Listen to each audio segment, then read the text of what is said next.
الحمدللہ رب العالمین والصلاة والسلام علی سید الانبیاء والمرسلین وعلی آلہ واصحابہ اجمعین اما بعد فاعوذ باللہ من الشیطان الرجیم بسم اللہ الرحمن الرحیم کنتم خیر امت اخرجت للناس تأمرون بالمعروف وتنہون عن المنکر وتؤمنون باللہ صدق اللہ مولانا العظیم۔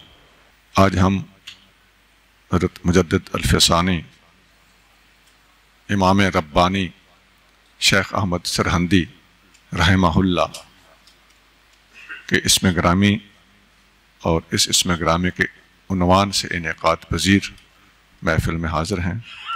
اسی مناسبت سے فقیر نے آپ کے سامنے سورۃ آل عمران میں سے چند الفاظ تلاوت کیے ہیں۔ اللہ کریم فرما رہا ہے، اے میرے نبی صلی اللہ علیہ وسلم کی امت، تم بہترین امت ہو، تمہیں لوگوں کے لیے نکالا گیا ہے، تم نیکی کا حکم دیتے ہو، برائی سے روکتے ہو اور اللہ کو مانتے ہو۔ صرف میں نے ترجمہ عرض کیا ہے۔ اس آیت کی تفصیل میں بڑی واضح باتیں علماء نے ارشاد فرمائی ہیں، جیسے اس امت کا افضل ترین امت ہونا، اس کی وجہ اس آیت کے اندر جو مذکور ہے وہ ہے نیکی کا حکم دینا اور برائی سے روکنا۔ صحیح معنی میں یہ امت انبیاء علیہ السلام کی وارث کہلانے کی اس آیت کی روشنی میں حقدار ہے۔ دوسرے نمبر پر یہ نقطہ بھی سامنے لایا گیا ہے کہ تؤمنون باللہ کو مؤخر کیا گیا ہے اور امر بالمعروف اور نہی عن المنکر کو پہلے رکھا گیا ہے، اس لیے کہ اللہ پر ایمان تو دوسری امتیں بھی رکھتی تھیں۔ اس امت کی جو تخصیص اور وجہ امتیاز اور ابراز ہے وہ یہی ہے کہ یہ امر و نہی کا فریضہ انبیاء علیہ السلام اور ختم نبوت کے بعد سر انجام دینے والی امت ہے۔ تیسری بات یہ ہے کہ بنی اسرائیل کو اپنے زمانے میں افضل امت کہا گیا تھا، اور یہ امت وہاں کیا ہے، فضلتکم علی العالمین، بنی اسرائیل کو عالمین پر فضیلت دی گئی، اور یہ کنتم خیر امت، وہ عالمین کا لفظ ہے، عالمین پر ان کی فضیلت تھی۔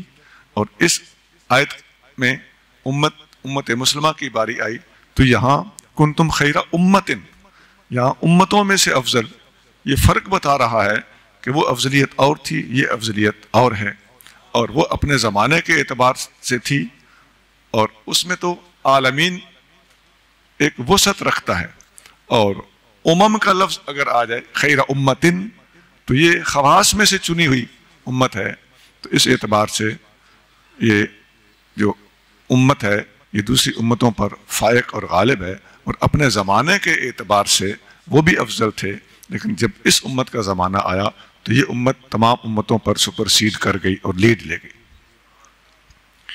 اس امت کی جو وجہ امتیاز ہم نے عرض کی، امر بالمعروف اور نہی عن المنکر کا فریضہ ہے۔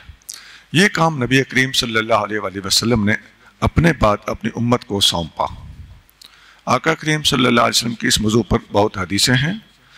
خطبہ حجۃ الوداع کے آخری الفاظ تقریباً ہر کتاب میں یہ ملتے ہیں۔ مسند احمد سے بات شروع ہوتی ہے، اور بخاری، مسلم اور سیاستہ میں جگہ جگہ یہ حدیث ملتی ہے، جس کے آخری الفاظ یہ آتے ہیں کہ فَلْيُبَلِّغِ الشَّاهِدُ الْغَائِبَ، جو آج یہاں موجود ہیں وہ میری یہ باتیں ان لوگوں تک پہنچا دیں جو آج یہاں تک نہیں پہنچ سکے، جو غائب ہیں ان تک وہ لوگ پہنچا دیں جو آج یہاں پر حاضر ہیں۔ اسی طرح ایک حدیث جامع ترمذی میں ہے، فرمایا ان الناس لکم تبع، اے میرے صحابیوں، لوگ میرے بعد آپ لوگوں کی پیروی کریں گے۔ وَإِنَّ النَّاسَ يَأْتُونَكُم مِّنْ أَقْطَارِ الْأَرْضِ يَتَفَقَّهُونَ فِي الدِّينِ، میرے بعد لوگ دنیا کے کونے کونے سے تمہارے پاس کھچے چلے آئیں گے، مقصد ان کا ہوگا تاکہ دین آپ سے سیکھیں۔ فَإِذَا أَتَوْكُمْ، جب وہ لوگ آپ کے پاس آئیں تو فَاسْتَوْصُوا بِهِمْ خَيْرًا، آپ نے ان کو وصیت کرنی ہے، اچھی تعلیم دینی ہے، جیسا میں نے آپ کو سکھایا ہے ویسا آپ نے ان کو آگے ٹریننگ اور تربیت دینی ہے۔ ایک حدیث اور ہے جس میں آتا ہے، بخاری میں حدیث ہے، نبی کریم صلی اللہ علیہ وسلم نے فرمایا کہ بلغوا انی ولو آیا، مجھ سے ایک جملہ بھی سنو تو آگے پہنچاؤ۔ اب میں نے کئی حدیثیں آپ کے سامنے رکھ دی۔ آیت قرآن کی ہے کہ امت امر و نہی کا فریضہ سر انجام دینے والی امت ہے، اور یہی اس کی وجہ امتیاز ہے۔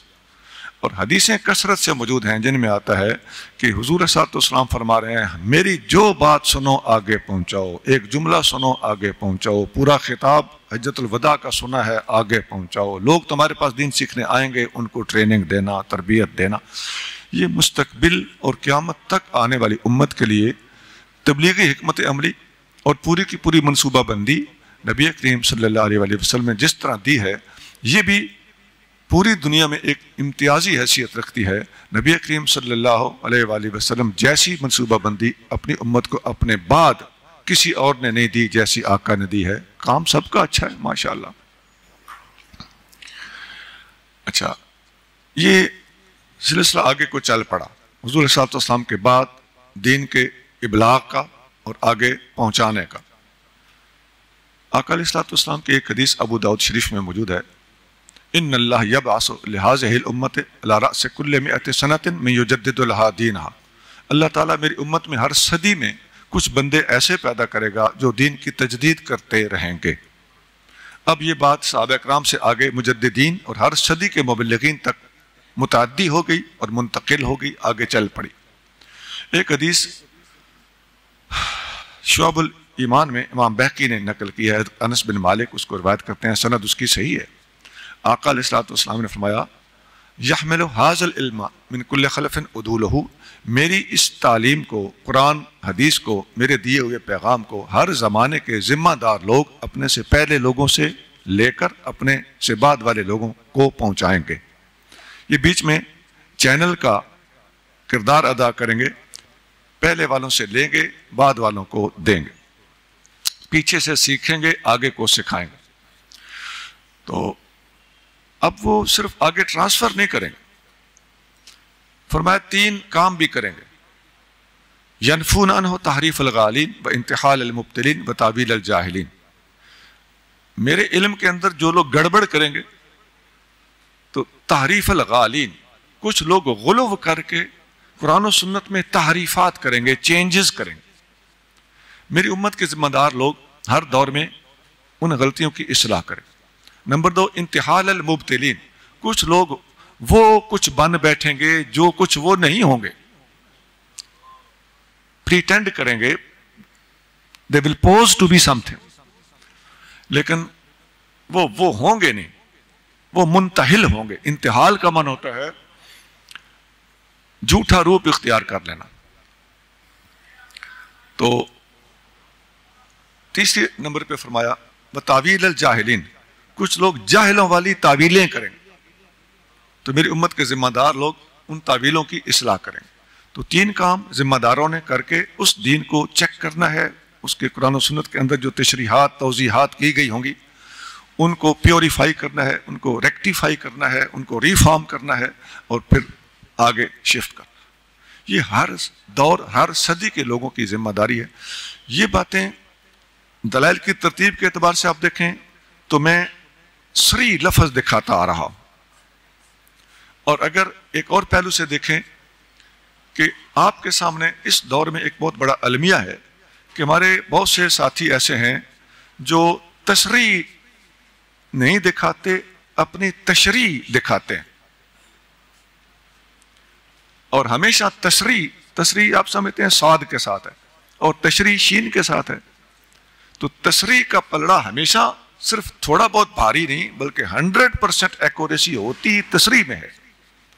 اور جو لوگ تشریح کے مقابلے پہ تشریحات پیش کرتے ہیں، انہوں نے اس وقت امت مسلمہ میں ایک فساد کھڑا کیا ہوا ہے، اور تشریح کے مقابلے پر تشریح بھی ان کی اپنی خود ساختہ، سیلف میڈ اور سیلف نیریٹڈ یہ چیزیں جب کرتے ہیں تو اس وقت اہل علم اور کچھ نہیں کر سکتے، یا رونا شروع کر دیتے ہیں یا سر پکڑ کے بیٹھ جاتے ہیں۔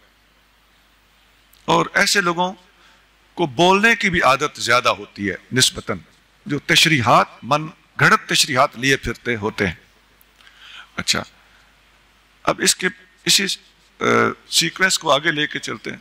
اس پر بہت کچھ عرض کیا جا سکتا ہے، یہ مجددین والی حدیث پر، اور وہ جو 3 قسم کی غلطیاں ٹھیک کرنی ہوتی ہے، میں ایک ایک کے بارے میں اگر کھول کے بیان کروں اور قرآن و سنت سے اس کی مثالیں پیش کروں اور عصر حاضر کے حوالے سے کچھ اس کی مثالیں پیش کروں، تو امید ہے کہ بہت زیادہ لوگوں کو تجرباتی طور پر سمجھ آ جائے گی کہ یہ تو باقاعدہ طور پر اس دور میں ہو رہا ہے۔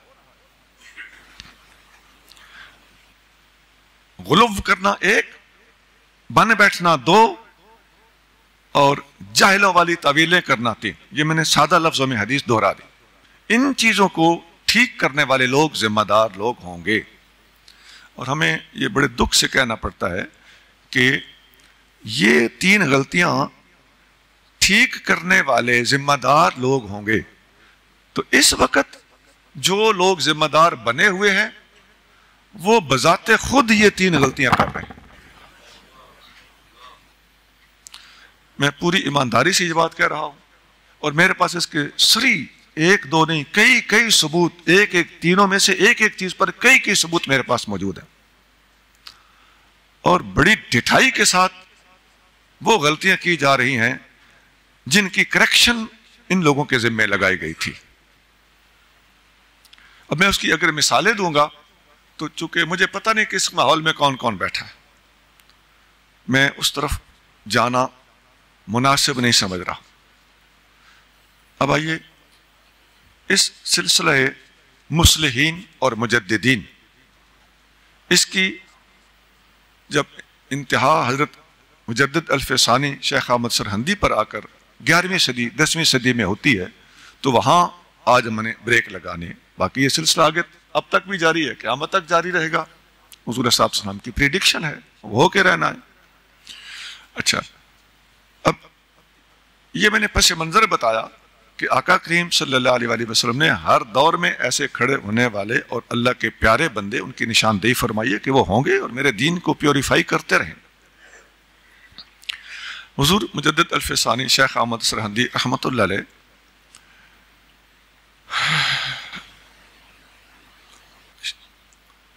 مجدد الف ثانی یہ کیوں کہلاتے ہیں، ان کو کیوں کہا جاتا ہے؟ پہلی بات تو یہ کہ انہوں نے اپنے آپ کو مجدد الف ثانی نہیں کہا، خود لقب نہیں دیا اپنے آپ کو، یہ اپنے آپ کو القاب خود دینے والے یہ ان کے انداز ہم نے نہیں پائے۔ البتہ دین کی خدمت اور اس کے لیے ایک جھنڈا بلند کرنا اور آواز اٹھانا اور اپنے آپ کو اس دور کا ذمہ دار شخص قرار دینا اور ذمہ داری کے لیے کھڑے ہونا، یہ تو ہر دور کے ذمہ داروں کی ذمہ داری ہے۔ اچھا، یہاں بھی میں نے ایک چھپا سا اشارہ کر دیا ہے، اور حضور مجدد الف ثانی رحمہ اللہ کو 10ویں صدی کا مجدد اس لیے کہا جاتا ہے کہ آپ کے زمانے میں اکبر بادشاہ نے یہ اعلان کر رکھا تھا کہ اس دور میں 1000 سال پورا ہو چکا ہے اسلام کو لانچ ہوئے، منظر پہ آئے، اور اکبر کے چیلے چانٹے وہ جو 9 رتن تھے اس کے دربار میں، ان کی اور ان میں جو کچھ عالم کہلاتے تھے ان کی تعلیمات اور تحقیقات کی روشنی میں وہ کہتے تھے کہ اسلام کی عمر صرف 1000 سال تھی اور وہ ختم ہو چکی۔ اس وقت دین الہی چلے گا۔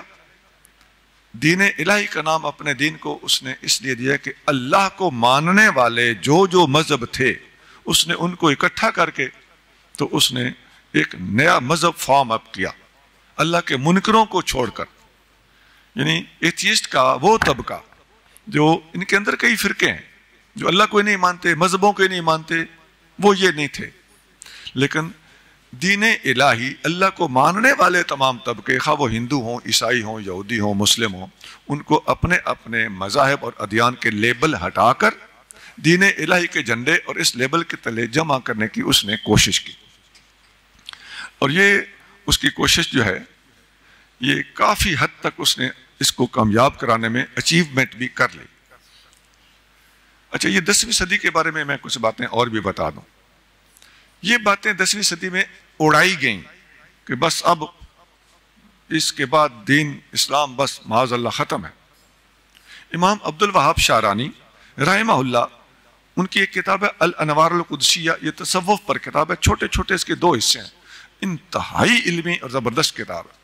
آپ بھی اس کتاب میں ایک بات فرماتے ہیں صفحہ نمبر 12 پہ، آپ لکھتے ہیں کہ ہمارے زمانے میں ایک بات پھیلی ہوئی ہے کہ وہ بھیڑیا جس پر الزام تھا کہ اس نے حضرت یوسف علیہ السلام کو کھایا ہے، تو حضرت یعقوب علیہ السلام نے اسے بلایا اور اس سے پوچھا کہ تم نے میرے یوسف کو کھایا ہے۔ تو اب یہ کچی پکی باتیں جو میں اس کے حوالے سے بات کر رہا ہوں، یہ میرا نظریہ نہیں ہے، نہ کہ امام عبدالوہاب شعرانی اس کو سراہ رہے ہیں۔ اس بھیڑیے نے کہا کہ اگر میں نے آپ کا یوسف کھایا ہو تو میں 14ویں صدی کے مشائخ میں سے ہوں۔ آپ لوگوں میں سے بعض لوگوں نے یہی واقعہ 14ویں صدی کے علماء پہ فٹ ہوتا ہوا سنا ہوگا۔ اس قسم کی باتیں لوگوں نے اڑائی، اور یہ اکبر بادشاہ کے زمانے میں کے سارے کارنامے ہیں۔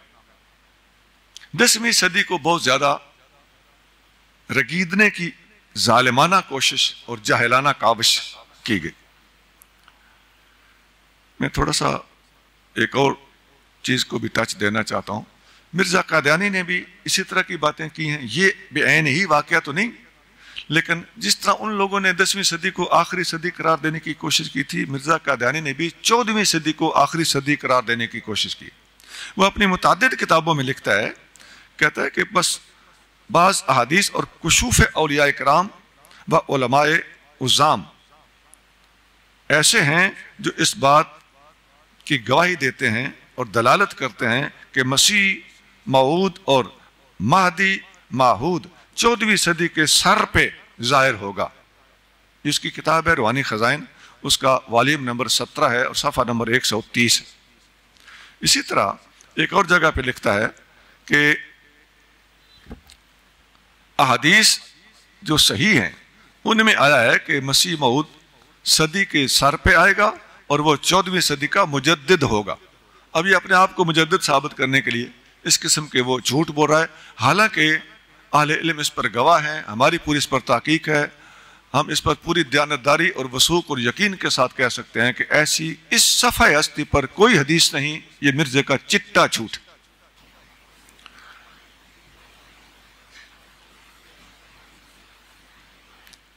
اکبر بادشاہ نے اپنے دور میں دین اسلام کے خاتمے کا اعلان کیا۔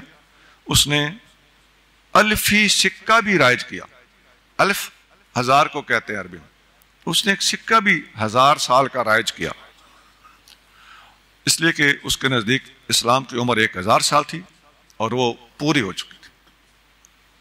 یہ ساری ڈیٹیل جو میں نے بتائی ہے، الفی سکہ اور 1000 سال اسلام کی عمر اتنی ساری یہ اس نے قرار دی، یہ مولانا عبد القادر صاحب مجدد پاک کے جلدی بعد کے زمانے کے ایک عالم گزرے ہیں، انہوں نے فارسی میں ایک کتاب لکھی ہے تاریخ کی، اس کا نام ہے منتخب التواریخ۔ یہ ساری ڈیٹیل اس میں ہے، اس کا اردو ترجمہ پاکستان میں چھپ چکا ہے۔ یہ ساری باتیں اس کے دوسرے والیوم کے صفحہ نمبر 250 سے لے کر 256 تک ڈیٹیل سے لکھی ہو۔ اور اس موضوع پر معتبر ترین کتاب یا تاریخ کی کوئی رائٹنگ اگر ہے تو وہ یہی کتاب ہے، یہی سب سے پہلا اور بڑا ماخذ ہے۔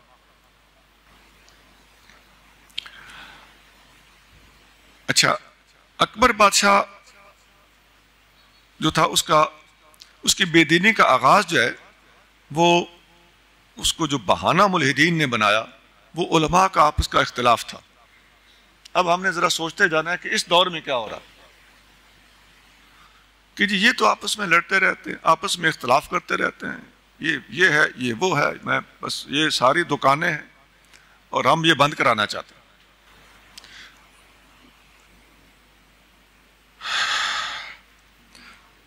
صلح کلی کا لفظ آپ سنتے رہتے ہوں گے، آج کل تو اس کو کہیں کہیں بجا اور کہیں کہیں بے جا بھی استعمال کیا جا رہا ہے۔ ہم چونکہ سوچ سمجھ سے کام لینے کی کوشش کرتے ہیں تو یہ لفظ ہم اندھا دھند استعمال نہیں کرتے۔ کہیں صلح کلی نہیں ہوتی، صلح جزوی ہوتی ہے تو اس کو بھی صلح کلی کہہ دیا جاتا ہے۔ کہیں کہیں وہ الاؤڈ ہوتی ہے تو وہ جو ان الاؤڈ ہے اس کے کھاتے میں ساری کی ساری صلحیں ڈال دی جاتی ہیں۔ یہ ایک عجیب دوسری پہلو کی مصیبت ہے، لیکن وہاں واقعی یہ صلح کلی بس اللہ کو ماننے والے ادھر آ جاؤ، تم رام رام کرو، میں اللہ اللہ کرتا ہوں۔ اب آپ آج کل کے حالات دیکھ سکتے ہیں، ایسا ہمارے دور میں ہو رہا ہے، ہمارے پاس اس کے پکے اور ویژول ثبوت موجود ہے۔ اچھا، جن لوگوں کا مطالعہ نہیں ان کو موج ہوتی ہے۔ ہمیں صاف پتہ چل رہا ہے کہ اکبر بادشاہ کے زمانے کا مکمل چربہ اس وقت آپ کے پاس موجود ہے۔ لفظی تغیر یہ تو شاطر پنا ہوتا ہے، وہاں ادیان کا لفظ تھا، یہاں مذاہب کا لفظ ہے، وہاں اتحاد تھا، یہاں ہم آہنگی ہے۔ تو ہیرا پھیریاں ضرور ہیں، لیکن چشم بینا رکھنے والوں کو اللہ تعالیٰ نے سارے پس منظر سمجھنے کی توفیق دی ہوئی۔ ایک بہت بڑا پیر گزرا ہے، ابھی اس کے بارے میں کچھ پتہ نہیں چلا کہ وہ طبی طور پر فوت ہوا یا اس نے سیوسائڈ کی تھی، خودکشی کی تھی، خودکشی، یہ کو نہیں سمجھ آئی کسی کو۔ ہو سکتا ہے آپ میں سے اکثر بندے میرا اشارہ سمجھ گئے۔ یہ 15 20 30 سال پہلے وہ بندہ دنیا سے چلا گیا، باقاعدہ اس نے دین الہی کے نام سے ہی کتاب لکھی، میرے پاس وہ موجود ہے۔ یہ عصر حاضر کی بات کر رہا ہوں۔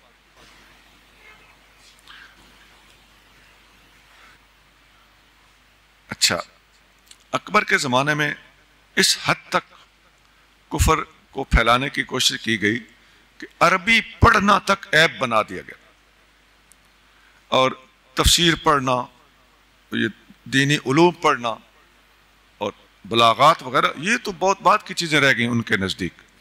لیکن اہل علم نے ان چیزوں کا اس وقت بھی نوٹس لیا، اور یہاں تک نوبت جا چکی تھی کہ مساجد اور مدرسے بقول بمطابق منتخب التواریخ اس کتاب کے مساجد اور مدارس کو ویران تک کرنے کی کوشش کی۔ اسلامی عقائد کا مذاق اڑایا گیا، اور نبی کریم صلی اللہ علیہ وسلم پر بھی اعتراضات معاذ اللہ قائم کیے، اور پھر اہل علم حضرات حکومت کے ڈنڈے کے خوف سے کہیں کہیں بیان کرتے تھے، کہیں کہیں وہ چھپتے تھے، کوئی جرت کرتا تھا اور کوئی پیچھے ہٹ جاتا تھا۔ تو اندر اندر کڑھن پریشانی مسلمان عوام میں، بعض خواص میں یہ بہت زیادہ عروج پر چلی گئی۔ اچھا، رافضی طبقے کو اس دور میں بڑا غلبہ رہا، اور یہ بڑی پکی بات ہے کہ الہاد اور اس قسم کی دین اکبری وغیرہ پھیلانے کے اندر جتنی سازشیں ہوتی ہیں، حتیٰ کہ تاتاریوں کو کے حملوں کے اندر بھی یہ ایک ایسا طبقہ ہے جو اسلام کے خلاف ہر موڑ پہ سرگرم رہا ہے۔ ہمارے علماء نے اپنی متعدد کتابوں میں لکھا ہے کہ ملحدین کو اینٹ پتھر پکڑانے والے یہی لوگ ہیں۔ صاحب نبراس لکھتے ہیں کہ الملاحدۃ قوم فی العجم، ملحدین ایک عجمی قوم کا نام ہے، ظاہرہم الرفض، جو بظاہر رافضی آپ کو نظر آتے ہیں نا، یہ ملحد ہیں، وباطنہم الکفر، ان کا باطل جو ہے وہ اسلام سے ہٹا ہوا ہے، باطن ان کا، ومقصودہم ابطال الاسلام، اور ان کا مشن ہی یہ ہے کہ اسلام کو کسی طریقے سے باطل ثابت کیا جائے، یہ ان کا مشن۔ یہ نبراس کے صفحہ نمبر 64 سے میں نے عبارت پڑھی ہے۔ نبراس عقائد نصفی، جو شرح عقائد نصفی ہے، درسی کتاب ہے، یہ اس کی شرح ہے، اور اساتذہ اس کو پڑھ کے شرح عقائد نصفی جا کے طالب علموں کو پڑھاتے ہیں۔ انہوں نے ایک عبارت پڑھائی ہے، کئی کتابوں میں جگہ جگہ یہ بات۔ الانتصار للقرآن میں امام باقلانی 403 ہجری میں فوت ہوئے، بہت پرانے بزرگ، وہ بھی اس کتاب میں لکھتے ہیں کہ الانتصار للقرآن کا معنی ہے قرآن کی مدد۔ تو قرآن کے اوپر آنے والے سارے کے سارے اعتراضات یہ روافض نے کیے، اور امام باقلانی اس کے 159 پیج پہ لکھتے ہیں کہ یہ سارے کے سارے روافض کے اعتراضات یہ ملحدین کے اعتراضات۔ اس موضوع پر کسی قسم کا کوئی ڈھکاؤ چھپاؤ اولا نہیں رہنا چاہیے۔ ہمیں پورے شرح صدر کے ساتھ اس بات کا یقین ہے کہ امت مسلمہ میں اگر کسی نے نبی کریم صلی اللہ علیہ وسلم کے خلاف، قرآن کے خلاف، دین کے خلاف، حدیث کے خلاف باقاعدہ پلاننگ کے ساتھ کام کیا ہے، اور اینک لگا کر قرآن کے اندر ایک ایک لفظ کی تلاشی لینے کی کوشش کی کہ کہاں سے کہاں کسی شخصیت کو نکالا جا سکتا ہے، کہاں کسی شخصیت کو ڈالا جا سکتا ہے، کسی ضمیر کا بدل کہاں کس کو فٹ کیا جا سکتا ہے، اور کہیں کسی غلط بندے کی بات ہو تو اس بندے کو ہٹا کر اس کی جگہ پہ فرعون تک کی جگہ پہ کس کو فکس یہاں پر ڈالا جا سکتا ہے. پوری کی پوری بے ایمانانہ ذمہ داری کے ساتھ ان لوگوں نے یہ کام کیا. کاش ہم مطالعہ کریں اور قصوروار وہ بن جائے گا جس کا مطالعہ. حضرت شیخ الاسلام خواجہ قمر الدین سیالوی رحمہ اللہ لکھتے ہیں کہ میں نے ہندو، عیسائی، یہودی، مجوسی، قادیانی ہر مذہب کا مطالعہ کیا ہے. اب الفاظ سنیے، میں نے نام تو کسی مذہب کا نہیں لیا، لیکن شیخ الاسلام کے الفاظ بھی اسی طرح ہیں. فرماتے ہیں اتنا گندا، پلید اور غلیظ مذہب اور کوئی نہیں جتنا یہ ہے. یہ بول رہا ہوں، آگے سمجھ آئے. یہ انوار قمریہ میں لکھا ہوا، یہ 323 صفحے پر 323. میں نے بہت سے شواہد پیش کیے. یہ ایک ذہنیت ہے، ایک سوچ ہے. اکبر کے زمانے میں یہ لوگ آگے آگے پیش پیش، داغ لگ گیا تھا نا، موقع مل گیا تھا. اچھا، لمبی تفصیل ہے میرے پاس، میں شارٹ کرنا چاہتا ہوں. اہل علم ایک امتحان کا شکار تھے. بادشاہ کو سجدے کیے جاتے تھے، زمین بوسی کی اصطلاح استعمال ہو رہی تھی، اور تفریح طبع کے طور پر تھوڑی بہت شراب پی لینا کوئی مسئلہ نہیں تھا کہ تھوڑی سی پیتا ہوں جب تھک جاتا ہوں. مولوی بھی تو حلوہ کھاتے ہیں. یہ لفظ ماضی قریب میں ایک حکمران نے بولے تھے. تو یہ وہ ذہنیت تھی.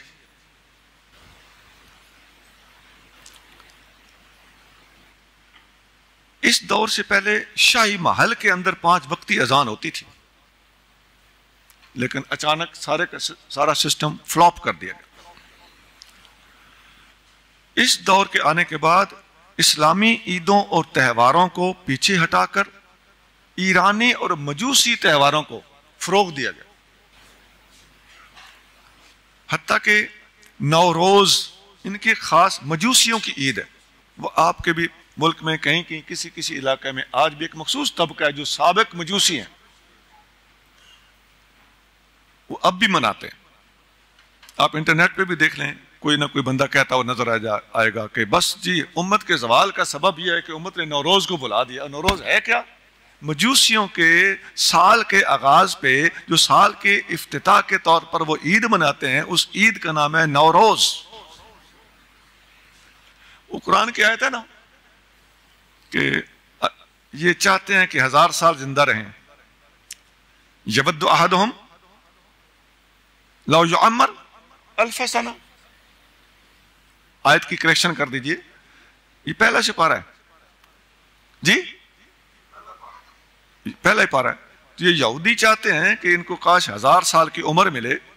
تو اس کی تفسیر میں بغوی وغیرہ میں امام سیدنا عبداللہ بن عباس رضی اللہ تعالیٰ کی طرف سے یہ قول موجود ہے. آپ فرماتے ہیں کہ یہ جو ان کی ہے نا مجوسیوں کی عید، وہ یہ اسی سے ریلیٹڈ ہے، کیونکہ یہ 1000 سال اور یہ اتنی لمبی زندگی یہ یہودیوں کا طریقہ تھا. اور یہ ایک دوسرے سے جب مجوسی ملتے تھے تو مجوسی ایک دوسرے کو ان کا یہ سلام ہوتا تھا، ایک یہ پروٹوکول ہوتا تھا، اور ملنے کا ایک سلوگن کہہ لیں، یہ ایک دوسرے کو کہتے تھے کہ 1000 سال. تو اور تم 1000 سال زندہ رہو اور ہر سال تمہارا نوروز ہو. یہ مجوسیوں کی بولی ہوتی تھی. اچھا، یہ ساری بحث جو ہے یہ منتخب التواریخ سے ماخوذ ہے، اور داڑھی منڈانے پر زور دیا گیا. اب ساری باتیں اس زمانے اور اس زمانے میں تھوڑا تھوڑا فرق ہے، ایک سٹیپ نیچے ہیں، ورنہ 100% رخ ادھر کوئی ہے. آپ دیکھ سکتے ہیں آج سے 40 سال پہلے، میں نے کیلکولیٹ کیا ہو، 40 سال پہلے تک تمام مسلمان امت مسلمہ اہل سنت اس پر متفق تھے کہ داڑھی کی شرعی مقدار ایک مٹھی ہے، اس میں لے دے کو نہیں ہوتی تھی، کوئی رکھتا نہ رکھتا، چھوٹی رکھتا بڑی رکھتا، مسئلہ یہی مانتا تھا ہر چھوٹی داڑھی والا، اور اسی مسئلے کو مانتا تھا ہر داڑھی منڈانے والا کہ یہ داڑھی شرعی سنت داڑھی مٹھی ہوتی۔ اب یہ 40 سال کے بعد کون سے لوگ سامنے آئے، کیا ہوا؟ 79 میں ایرانی انقلاب بھی آیا، اس کے بعد آپ کے ملک کے اندر بھی کچھ ایسی تنظیمیں تاریخیں شروع ہوئیں۔ آپ ان ساری باتوں کو ریلیٹ کریں تو میرے عزیزو مجھے پوری ایمانداری سے بات کرتا ہوا پاؤ گے۔ اس کے بعد یہ داڑھیوں کے اندر جو تغیرات ہیں یا چھوٹی بڑی کے مسائل، یا اب تو بالکل ڈٹ کے لوگ مقابلہ کر رہے ہیں نا، تو یہ ساری کی ساری کہانی اس کا پس منظر وہی اکبری تعلیمات ہیں، اور یہ علماء کو غلط الفاظ اور القاب سے یاد کرنا اور توہین کے رنگ میں ملا کا لفظ استعمال کرنا، اور داڑھی کے خلاف عجیب و غریب دلائل گھڑ لیے گئے تھے۔ شہروں سے باہر بڑے شہروں سے باہر آبادیاں بنا دی گئیں، جہاں آپ جائیں اور آپ انسان بنیں یا ڈیول، جائیں شہر کے بعد ایک محلہ آباد ہے، وہاں آپ جائیں جو چاہیں آپ کریں۔ اچھا، یہ ٹوٹل بحث جو میں نے ابھی تک کی ہے یہ منتخب التواریخ کے صفحہ 255 پہ جا کے جلد 2 میں یہ یہاں انتہا پذیر ہو رہی ہے۔ اچھا، آفتاب پرستی اسلام سے ہٹا کر ادھر اس کا الٹرنیٹ کیا دیا گیا؟ خالص مجوسیت غالب تھی۔ اچھا، حتیٰ کہ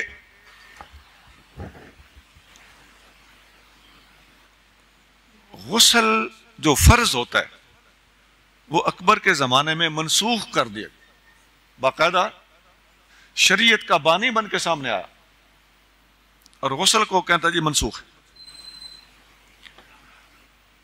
اچھا، یہ ایک اور اس دور کے مطابق ایک بات بڑی جو میں بار بار عرض کر رہا ہوں کہ اس دور والی ساری باتیں اس دور میں صرف سر اٹھاتی تقریباً آپ کے زمین سے اٹھ کے کندھا کندھا تک آ چکی ہیں، اگر سر کے برابر نہیں ہوئی تو۔ چچا ماموں اور خالہ ان کی بیٹیوں سے نکاح کرنے کو معیوب قرار دیا گیا کہ اس طرح اولاد جو ہوتی ہے وہ کمزور پیدا ہوتی ہے۔ وہ زمانہ اپنی بولی اصطلاح کا تھا، اس زمانے میں اس کو کزن میرج اور اس کے نقصانات بنا کر لوگوں کو سمجھایا جا رہا ہے، لیکن یہ اس کی بنیادی جو تعلیم ہے اور بیج بولنے والا دور ہے وہ اکبر بادشاہ کا زمانہ ہے۔ یہ جو کزن میرج والی بات ہے اس کا میں پراپر ریفرنس دے دوں، وہ اس کی جلد نمبر 2 ہے منتخب التواریخ کی، اور صفحہ نمبر 255 ہے، جس پر میں نے کہا کہ یہ بات آ کے انتہا پذیر ہو رہی۔ اچھا، یہ بھی ایک قانون تھا جو آپ کے ہاں ہوا اور سندھ کے اندر اس کو زیادہ رائج کیا گیا اور سندھ کے علاقے کو اس کا بہانہ بنایا گیا۔ وہ یہ تھا کہ ہندو عورت اگر کسی مسلمان سے محبت کی شادی کر کے مسلمان ہو جائے تو اسے واپس ہندو مذہب میں بھیجا جائے گا اور اس کو ان سے چھینا جائے گا۔ بالکل عمر کوٹ والا نقشہ۔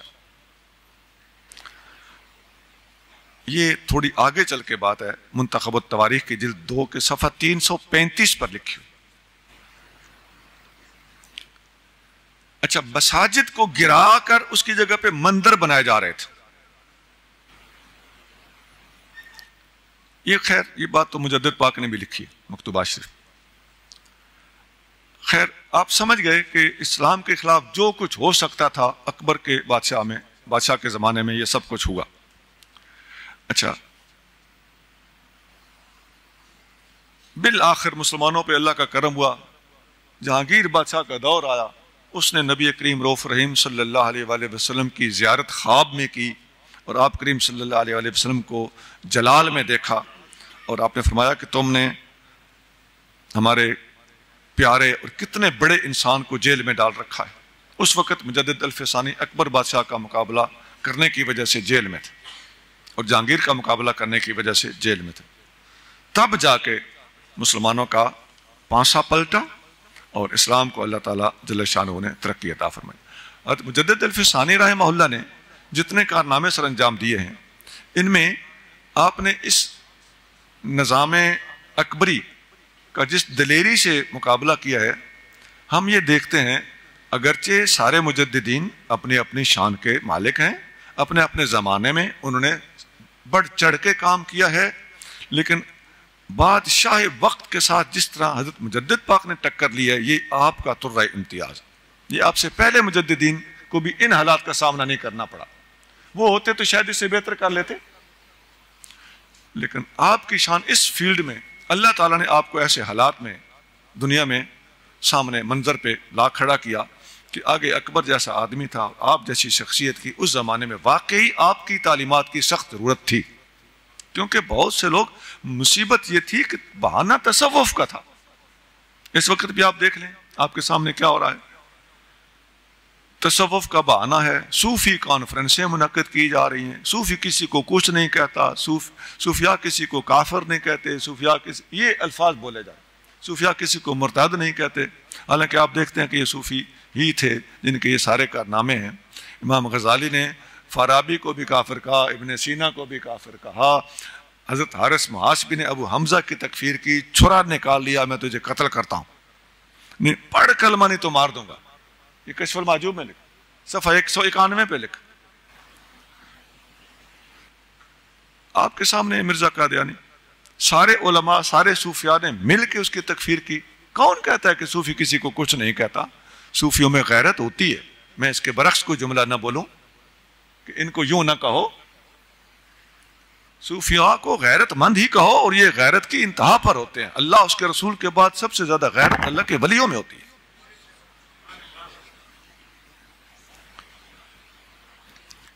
اور اب کوئی یہ کہتا ہے کہ جی یہ کافر ایک دوسرے کو کہنے والے یہ ملا ہوتے ہیں، اس طرح کے ملا ہر دور میں ہوتے ہیں. او بھائی مدہوشوں والی باتیں نہ کرو. جیسا میں نے پہلے کیا نا، عرض کیا نا کہ کچھ صلح کلی کہیں ہوتی ہے، کہیں نہیں بھی ہوتی ہے، اور کہیں صلح جزوی ہوتی ہے. یہ یہاں بھی بات فٹ ہوتی ہے. او بھائی کافر کہنے والے ہم نے دیکھا ہے، جلدی جلدی کافر کہنے والوں میں بہت سے بے وقوف بھی ہیں. وہ تکفیر بنتی نہیں جہاں وہ کافر کہہ رہے ہوتے ہیں کسی کو. سب کو ایک لاٹھی سے نہ آنکو. ہوش و حواس سے کام لینے والے لوگ بھی دنیا میں موجود ہیں، اور اس صورتحال سے فائدہ اٹھا کر تم پاک پلیت اکٹھا کرنا چاہتے ہو. بجا تکفیر بے جا تکفیر، اس میں فرق ہے. اور صوفیاء نے بجا تکفیر کی ہے، بے جا تکفیر نہیں کی. یہ جملہ ٹھیک ہے. Correct your self. اچھا جی،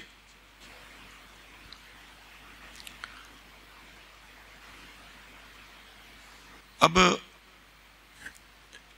مجدد الفسانی رحمہ اللہ نے اکبر کا جو مقابلہ کیا اور جہانگیر کا جو مقابلہ کیا، اس میں ایک ہمارے لیے سبق ہے. پہلا سبق تو یہ ہے کہ ہمیں حق کی خاطر آواز اٹھانی چاہیے. دوسرا سبق یہ ہے کہ آپ نے غور کیا ہوگا مجدد پاک نے کوئی تحریک، کوئی دھرنے نہیں دیے، اپنے مریدوں کو لاٹھیاں نہیں پکڑائیں کہ پہنچو اسلام آباد. اکیلے فرد واحد کا حکومت اور بادشاہ کا مقابلہ کرنا، یہ ہے صوفیاء کا منہج اور طریقہ کار. امت مسلمہ کے لیے کوئی فساد کھڑا نہیں کیا، راستے بلاک نہیں کیے، ٹریفک نہیں روکی. whatsoever was the traffic at that time. کوئی ایسا ہنگامہ نہیں کیا، بد امنی نہیں پھیلائی، قتل و غارت نہیں کی، کسی کو زخمی نہیں کیا. اسے کہتے ہیں صحیح معنی میں کہ گملہ بھی نہیں توڑا. گملہ نہ توڑنا اور بندے مار ڈالنا، یہ کہاں کا تصوف ہے؟ تصوف سیکھنا ہے تو مجدد الفسانی سے سیکھو. اچھا، اس کے علاوہ حضرت مجدد الفسانی رحمہ اللہ نبی کریم رؤوف رحیم صلی اللہ علیہ وآلہ وسلم کی تعلیمات کے بہت بڑے امین ہیں. اور آپ نے اس دور میں چونکہ دین اکبری کو زیادہ پھیلانے میں آگے روافظ تھے، آپ نے روافظ کا سب سے زیادہ نوٹس لیا ہے اور آپ کے مکتوبات شریف میں، تعلیمات میں، حتیٰ کہ اگر کوئی جاننے والا غور کرے تو آپ کے اذکار اور افکار میں بھی اس طبقے کے رد کو ملحوظ رکھا گیا۔ جدید پاک نے صحابہ اور اہل بیت کے درمیان محبتوں کا اور درجات کا فرق بتاتے وقت نہایت اعتدال کو قائم رکھا ہے۔ جہاں صحابہ کا ذکر ہوتا ہے وہاں مجدد پاک دل کھول کر اہل بیت اطہار کا ذکر خیر کرتے ہیں، اور جو لوگ تقسیم کرنا چاہتے ہیں کہ جی اہل بیت کا ذکر ہو تو صحابہ کا ذکر نہ کرو، یہ کیا ان پڑھوں والی بات ہے؟ بھئی اگلے بزرگوں کا یہ طریقہ رہا ہے۔ مجدد پاک کے مکتوبات پورے کے پورے مکتوبات بعض ایسے ہیں جو اس اعتدال پر قائم، یہ صحابہ یہ اہل بیت، یہ بات صحابہ کی، یہ بات اہل بیت کی، یہ بات صحابہ کی، یہ بات اہل بیت کی۔ مثلا آپ فرماتے ہیں کہ شیخین یعنی سیدنا ابوبکر صدیق اور عمر فاروق رضی اللہ عنہما، ان دونوں کو جو اللہ کا قرب حاصل ہے وہ قرب نبوت ہے، اور یہ قرب نبوت والوں کے سردار ہیں۔ اور ختنین کریمین سیدنا عثمان غنی اور سیدنا علی المرتضیٰ رضی اللہ تعالیٰ عنہما، ان دونوں کو جو یہ قرب ولایت والوں کے سردار ہیں، وہ قرب نبوت والوں کے سردار ہیں، یہ قرب ولایت والوں کے سردار ہیں۔ اب اس میں سے ایک بات کاٹ لی جائے، ایک لے لی جائے، تو وہی جو مجدد پاک کا مقصود تھا وہ تو فوت ہو گیا۔ آپ اکٹھا رکھنا چاہ رہے ہیں اور شیخین کی فوقیت قرب نبوت کے حوالے سے وہ ظاہر کر رہے ہیں، اور سیدنا علی مرتضیٰ اور سیدنا عثمان غنی کی جداگانہ فضیلت قرب ولایت کے اعتبار سے اس کو اپنی جگہ پہ بیان کر رہے ہیں، اور جب کمپیریزن کیا جائے گا تو شیخین افضل ہیں۔ سیدھی سیدھی بات ہے۔ اچھا، اب اس عبارت کو بھی اس دور کے کچھ لوگ کاٹ کے پیش کر رہے ہیں، آدھی بیان کر رہے ہیں، پہلی آدھی چھوڑ رہے ہیں، لوگوں کو کنفیوز کر رہے ہیں۔ جب ہم جیسے فقیر مسکین خوف خدا دلاتے ہیں، سامنے آتے ہیں، مجدد الفسانی کے غلام بن کے سامنے آتے ہیں، پوری کی پوری صورتحال سامنے رکھتے ہیں، تو قائدین آج کل آگے آگے غلطیاں کرتے ہیں اور ان کے ماننے والے پیچھے پیچھے تعویلیں کرتے ہیں۔ جی پلے باندھنے ہیں، ایسا ہی ہے۔ غلطیاں وہ کریں اور یہ بیچارے ان کی خاطر لوگوں کی گریبان پکڑنے کو آ جاتے ہیں۔ بڑی گندی تربیت ہے، اور ایسے لوگوں کو چاہیے کہ تھوڑا ہوش کے ناخن۔ خیر قیامت تو آئے گی انشاءاللہ، دیکھا جائے گا۔ اچھا، اس کی میں عصر حاضر کے لحاظ سے ایک دو مثالیں دینا مناسب سمجھتا ہوں۔ عزیزان اکرامی، اگلے بزرگوں کا یہ طریقہ تھا، جس نے بھی صحابہ کی شان میں کتاب لکھی ہے اہل بیت کا ذکر ضرور کیا ہے۔ دیکھیے اسد الغابہ فی معرفت الصحابہ، لفظ صحابہ ہے، کتاب صحابہ کے موضوع پر ہے، اس میں تمام اہل بیت کا ذکر ہے۔ الاصابہ فی معرفت الصحابہ ابن حجر اسقلانی کی کتاب ہے، پوری کتاب پڑھ کے دیکھ لیں، صحابہ کا ذکر بھی ہے، اور بالترتیب جہاں عمر کے اعتبار سے یا مرتبے کے لحاظ سے موقع بنتا ہے تمام کے تمام صحابہ کا ذکر بلا تفریق موجود ہے۔ الاستیاب ابن عبد البر کی کتاب ہے، یہ ان دونوں سے پرانی کتاب ہے۔ الاستیاب فی معرفت الاصحاب، صحابہ کا نام تینوں سے کہو لوگوں کو نماز پڑھائے۔ کتاب شان سیدنا علی مرتضیٰ رضی اللہ تعالیٰ عنہ پر ہے، اور ابو بکر کی امامت کا تذکرہ بیچ میں آ گیا ہے۔ آج آپ یہ کریں تو آپ غلط ٹھہریں۔ اگلے بزرگوں کا طریقہ وہی، بس اقتدائے رفتگاں محفوظ تک، اگلا طریقہ کبھی نہ چھوڑ۔ ایک مثال دی میں نے، ادھر میں نے 3 دی تھی تو یہاں بھی 3 دے دیتا ہوں۔ یہ مومن بن مومن شبلنجی رحمہ اللہ کی کتاب نور الابصار فی مناقب آل بیت النبی المختار، نام دیکھو کیا ہے، اور کتاب میں سب سے پہلے 4 خلفائے راشدین کا ذکر ہے۔ کیا ضرورت تھی؟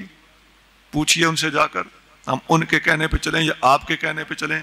وہ پہلے ہیں یا آپ پہلے ہیں؟ وہ آگے ہیں یا آپ آگے ہیں؟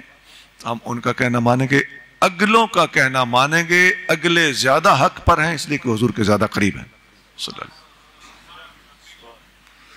4 خلفائے راشدین کے بعد آگے پوری ترتیب ہے۔ چلیے جی میں ایک اردو کی کتاب کا حوالہ دیتا ہوں. حضرت صدر الافاضل سید نعیم الدین مراد آبادی رحمہ اللہ کی کتاب سوانح کربلا، بچہ بچہ جانتا ہے. اس کتاب میں عنوان میں تو لفظ کربلا ہے. آپ نے امام سینہ حسین رضی اللہ تعالیٰ عنہ کا ذکر خیر کرنے سے پہلے سب سے پہلے چاروں خلفائے راشدین کا ذکر کیا ہے، پھر امام حسن کا ذکر کیا ہے، پھر حضرت میر معاویہ کا ذکر کیا ہے، تب جا کے آپ نے امام حسین کا واقعہ کربلا اس کو تفصیل سے بیان کیا. میں نے 3 مثالیں دیں کہ کتاب صحابہ پر ہے، ذکر اہل بیت موجود ہے. 3 مثالیں دیں، کتاب اہل بیت پر ہے اور ذکر صحابہ موجود ہے. یہی اعتدال ہے. یہ کسی کے کہنے میں اور پھر ہمارے علماء نے لکھا ہے کہ یہ اکٹھا بیان کرنا ایک مصلحت ہے، ورنہ ایرانی لوگ اس سے غلط فائدہ اٹھا کر وہ تو منہ کھول کے بیٹھے ہوئے نا. تو یہ وقت کی اور ہمارے مذہب اور مسلک کے دفاع کی ضرورت بھی ہے. یہ مجدد پاک کا جو رویہ تھا اس پر میں نے رد روافظ ہو یا رد عقیدہ تفضیل ہو، اس پر مجدد پاک کا میں نے کھل کے موقف آپ کے سامنے رکھ دیے. حضرت امیر معاویہ رضی اللہ تعالیٰ عنہ کے بارے میں اور آپ کے بارے میں ادب احترام کو ملحوظ رکھنے کے حوالے سے اور اس مسئلے کا اجتہادی ہونا، اس حوالے سے آپ نے مکتوبات کے اندر جگہ جگہ باتیں ارشاد فرمائی ہیں. اور آپ کے نزدیک، مجدد پاک کے نزدیک، آپ کا جو رویہ تھا وہ خطائے اجتہادی پر معمول ہے. یہ بات آپ نے مکتوب نمبر 251 دفتر اول میں ارشاد فرمائی. مجدد پاک نے ایک اور بات بڑے نقطے کی ارشاد فرمائی. آپ فرماتے ہیں کہ جب تم دیکھو، یہ آزاد خیالی کا رد کرتے ہیں آپ فرماتے ہیں کہ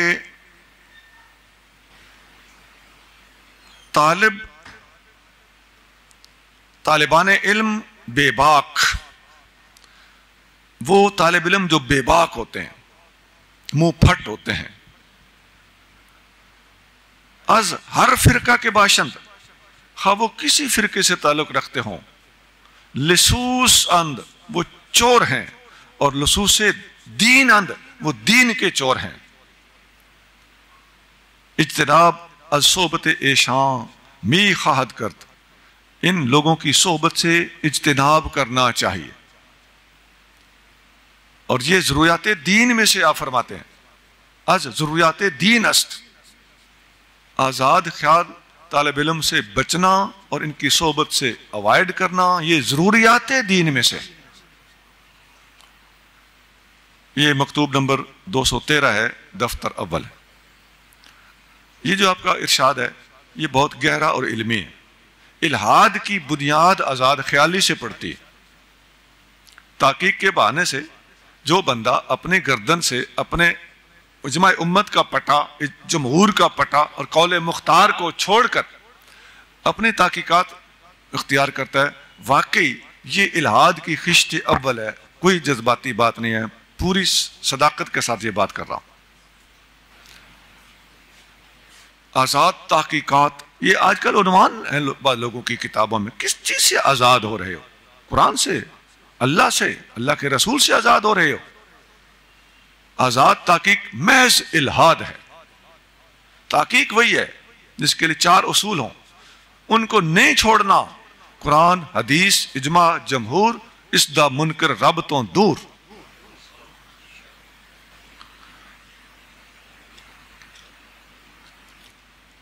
ایک اقتباس مجدد پاک کا لفظ بلفظ مکتوبات میں سے پڑھ کے سنانے لگا.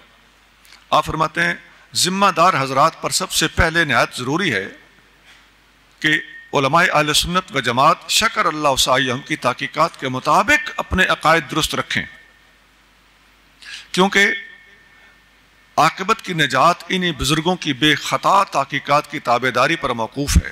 اور فرقہ ناجیہ بھی یہی لوگ ان کے تابعدار لوگ ہیں. یہی وہ لوگ ہیں جو حضرت علیہ الصلوۃ والسلام اور ان کے اصحاب کرام رضوان اللہ تعالیٰ علیہم اجمعین کے طریق پر ہیں. ان علوم سے جو کتاب و سنت سے حاصل ہوئے ہیں وہی معتبر ہیں جو ان بزرگوں نے کتاب و سنت سے اخذ کیے. کتاب و سنت پڑھ کے جو اگلے لوگوں نے سمجھا ہے نا، ان کی سمجھ قابل اعتماد ہے.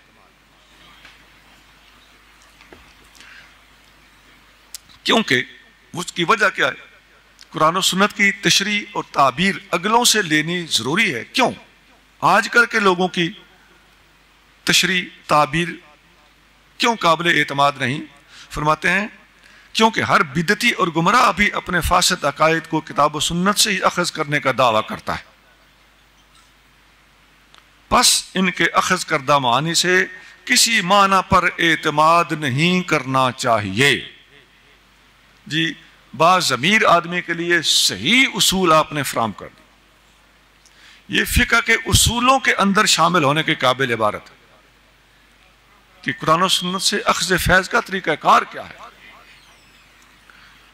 یہ دفتر اول ہے، مکتوب نمبر 193 ہے، 193.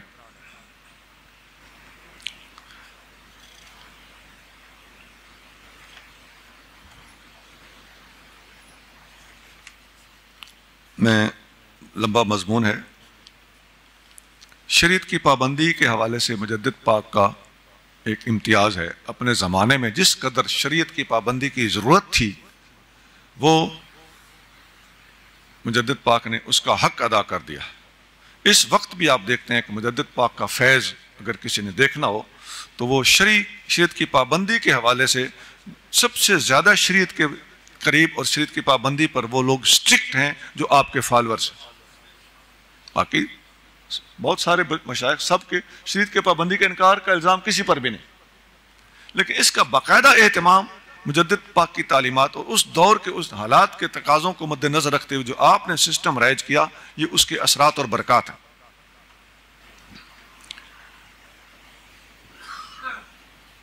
آخر میں آپ کا جو تصوف ہے اور صوفیانہ تعلیمات ہیں اس کی میں تھوڑی سی جھلک دینا چاہتا ہوں.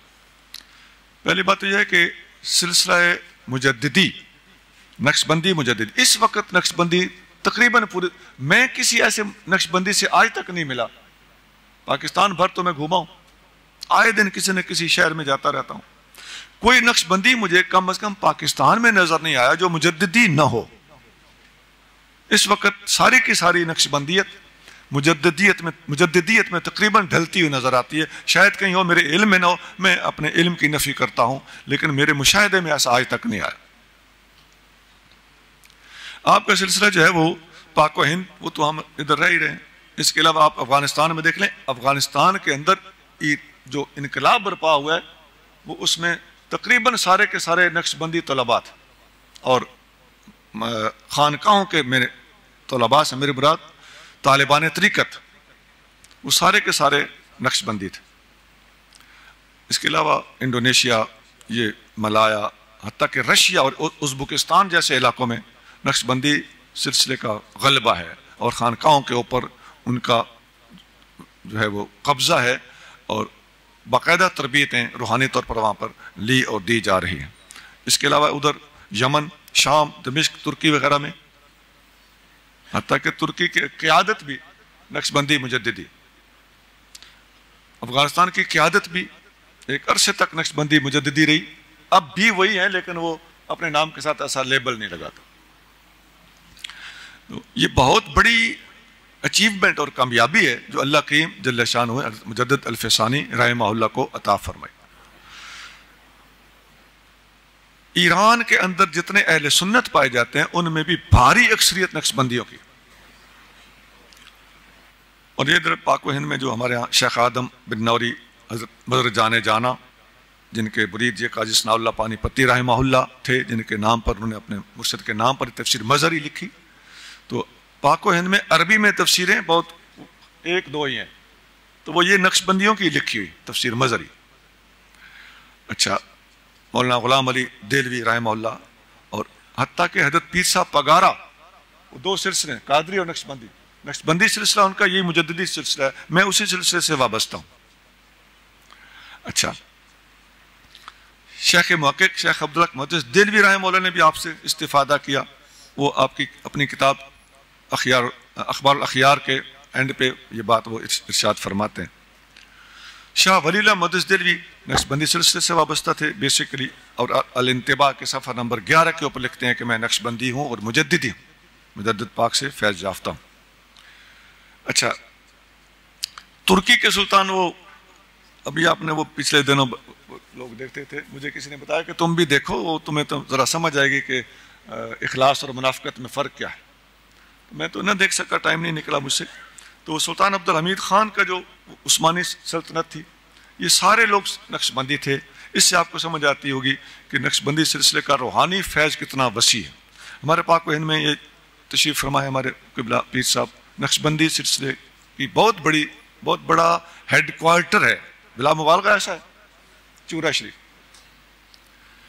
میں۔ حضرت قبلہ ڈاکٹر محمد اسحاق قریشی صاحب، اللہ تعالیٰ انہیں غریق رحمت فرمائے، تو بڑے عظیم انسان تھے، ان کی نسبت بھی چورا شریف سے وہ بتاتے تھے۔ تو یہ ہمارے نقشبندی خانقاہ ہیں جن کا میں نے آپ کو مختصر سا جلدی تعارف کروا دیا اور ایک جھلک سی دکھائی ہے۔ یہ مجدد پاک کی کامیابیاں ہیں، ان کا فیضان ہے، اور آپ کے جو اذکار ہیں ان میں خاص طور سے مجدد پاک رحمہ اللہ نے ایک خاص نصاب وضع کیا ہے۔ اللہ تعالیٰ کی صفات ہیں، کچھ تو صفات ایسی ہیں جو اس کی شان کے لائق ہی نہ ہیں، وہ تو نفی شدہ چیزیں ہیں جی۔ تو صفات سلبیہ کہلاتی ہیں، وہ اللہ کی شان کے لائق ہی نہیں ہیں، وہ انسان کی جیسے جھوٹ بولنا وغیرہ، یہ ہمارا وہ طریقہ ہے، اللہ کا ہے، اللہ ان باتوں سے پاک۔ جو اللہ کی صفات ہیں ان کی کئی قسمیں، صفات ثابتہ، وہ مثلا یہ 99 صفت ہیں۔ ان صفات ثابتہ میں سے پھر سلیکٹڈ وہ 8 ہیں۔ عام طور پر جو ہمارے ہم ربج ہیں وہ ماتریدیہ کے مطابق نہیں بلکہ اشاعرہ کے مطابق چلائی جا رہی ہیں۔ ویسے دیکھا جائے تو وہ 8 بنتی ہیں، صفت تکوین ڈال دی جائے تو وہ 8 صفتیں صفات ثابتہ میں سے سلیکٹڈ صفات ذاتیہ ہیں، یعنی وہ امپلیمنٹ نہیں بھی ہوئی تھی تو اللہ تعالیٰ ان سے اس وقت بھی اس کا وہ لازمہ تھی۔ اچھا،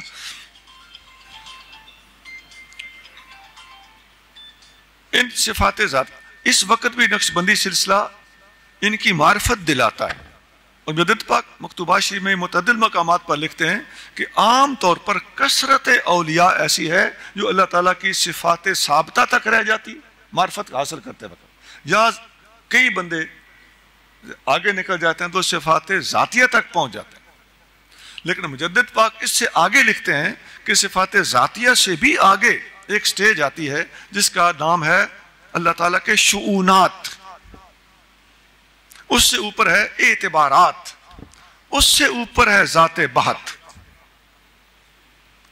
اب آپ دیکھ لیجئے، جو صفات ثابتہ میں رہ گئے ماشاءاللہ وہ عارف ہیں، لیکن جو صفات ذاتیہ میں گئے وہ اس سے اوپر ہیں، جو شؤونات میں گئے اس سے اوپر ہیں، جو اعتبارات میں گئے اس سے اوپر ہیں، اور جو ذات بحت میں گئے ان کے فیض کی انتہا ہے، اور اس سے آگے کچھ نہیں۔ اس کے بعد پھر مجدد الفسانی کے طریقے پر چلتے ہوئے واپس رسالت کی طرف آنا پڑتا ہے اور فنا فی الرسول ہو کر زندگی گزارنا پڑتا ہے۔ کاش کہ اتر جائے تیرے دل میں میری بات۔ اس کو بعض علماء نے، بعض مشائخ نے باقاعدہ نقشہ بنا کر بھی سٹیپ وائز اس چیز کو بیان کیا ہے۔ ایک ترتیب نزولی ہے، ایک ترتیب سعودی ہے، دونوں طریقوں سے یہ نقشے بنا کر مشائخ نے اپنی کتابوں میں، ہماری بھی کتاب اسرار السلوک کے اندر ہم یہ پورا نقشہ مجددی فیض کے مطابق بیان کر دیا۔ اب ہم اس میں سے گزرے نہ گزرے وہ ہمارا اللہ کے ساتھ معاملہ ہے، لیکن بہرحال یہ چیز ہم نے مینشن کر دی۔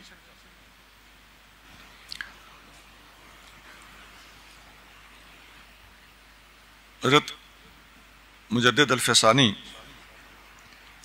رحمت اللہ علیہ نے جو بہت بڑا ذخیرہ ہمارے پاس چھوڑا ہے وہ تصوف، شریعت، عملی دستور تصوف کا، عقائد کی درستگی، ہر اعتبار سے مکتوبات امام ربانی امت مسلمہ کے لیے ایک نعمت ہے۔ 3 جلدوں میں ہے۔ داتا صاحب کے عرس پر میں یہ بات بتاتا ہوں کہ بھائی جو جاننا چاہتا ہے کہ اسلام کیا ہے اور اس دور میں صحیح العقیدگی کیا ہے، وہ کشف المحجوب پڑھ لے۔ میں ادھر بیٹھا ہوں، کشف المحجوب جاؤ خریدو، اپنے گھر میں لے جاؤ، کشف المحجوب پوری کی پوری پڑھ لو۔ اللہ کی عظمت کی قسم، آپ اس دور میں صحیح العقیدہ سنی بن کے سامنے آؤ۔ کشف المحجوب، ہماری ڈکٹیشن کی ضرورت ہی نہیں ہے، ہمارے کمنٹس اور کمنٹری کی ضرورت ہی نہیں ہے۔ Go and study at your own. کیا؟ کشف المحجوب۔ اور کشف المحجوب یا داتا صاحب کے جو دربار پر ادھر کچھ جو حالات چل رہے ہیں، آپ یقین کریں گے کہ وہ لوگ جرت کریں نا، 50,000 کو 1,00,000 2,00,000 کشف المحجوب ہر سال چھاپ کے تقسیم کیا کریں، مزہ ہی آ جائے گا۔ معاملات ان کے سارے ٹھپ نہ ہو گئے تو مجھے کہنا۔ ہاں یہ ہو سکتا ہے کہ کشف المحجوب میں تعریفات کریں، اور وہ ہمیں کچھ شکوہ ہے، کشف المحجوب کا صحیح ترجمہ چھپنا چاہیے۔ آپ کے سامنے دیانت کا خون کیا جا رہا ہے، لیکن جسے پتہ ہے وہی روئے گا نا۔